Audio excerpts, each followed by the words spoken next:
So I've been thinking about this a lot lately. Not that I'm going to start up a dancing career again, but I was like, what would be one of the first things that I would do if I was to start my career over? Obviously, when I started my career, there wasn't all this technology. But if I was to start, I would definitely dive into the social media. But my strategy might be a little bit different than what you think, or common, I'm not sure. But first thing I would do when I want to launch my career and get out there and get known is that I'd be diving into social media, but I would be diving into it in two different ways.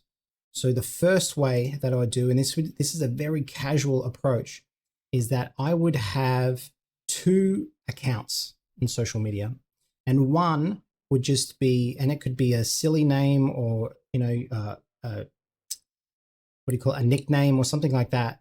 But I would start an account that is just about you collecting feedback. That's all you want to do. This is just about getting information and trying things out and experimenting. So this is where you would do heaps of classes and record the classes and put them up on this account. You'd interact with your peers and stuff like that. So you're really thinking about connecting with people you've met in class, and then other people that are like-minded, that do the same style. It's just about connecting with the network of people that are in the same place at the same time as you, so that you can bounce off each other and grow. That's what we're looking for in a really natural, casual way. It's all about collaboration. So we're just looking for things that we can collaborate on, and just throwing them out there, messaging, whatever you can, just really not thinking about it too much, just keeping the doors open to opportunity as much as possible. Also too, this is a place where you don't want to get pigeonholed and really be pushing your brand or anything like that. This is where you want to experiment and be open to other stuff. So look at the trends and try the trends. What's popular, what songs, what dance styles, what dance breaks, whatever's going on, try them out, put them up and collect that valuable feedback. Then on the other side of it is that I would have an official profile as well.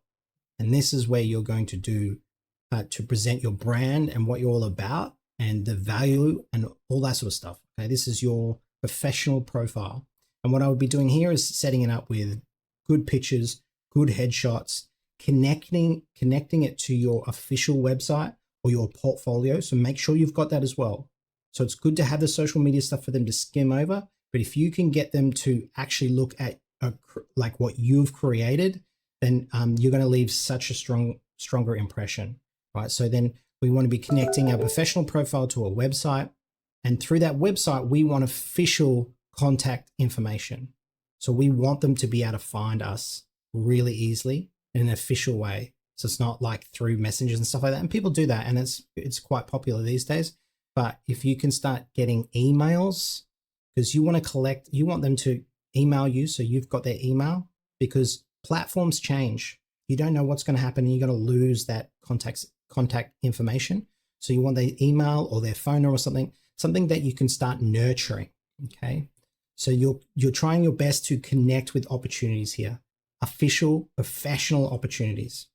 And a really, really important thing that you want to do with this account is that you want to be nurturing deep, meaningful relationships. So this is not like this one where you're just like hard and fast and going all over the place and just trying everything. This one here is really slow and thought out. You want to add as much value to these opportunities as you can. So that's what I would do. That's one of the first things that I would do. Obviously, I'd be in class and I'd be training a lot as well. But the first thing I would do is be working on this. Yeah, really, really reaching these out, because there's so much to benefit from. You just got to be really proactive with it. And I feel like the people that kind of overlap these, you got this gray area. And so what happens is you don't really go for it because you're worried about what these people think, because you're experimenting. And yeah, so they're sort of clashing. So I would try to keep them separate if you can. Yeah, it just makes sense to me. Cool. See you later.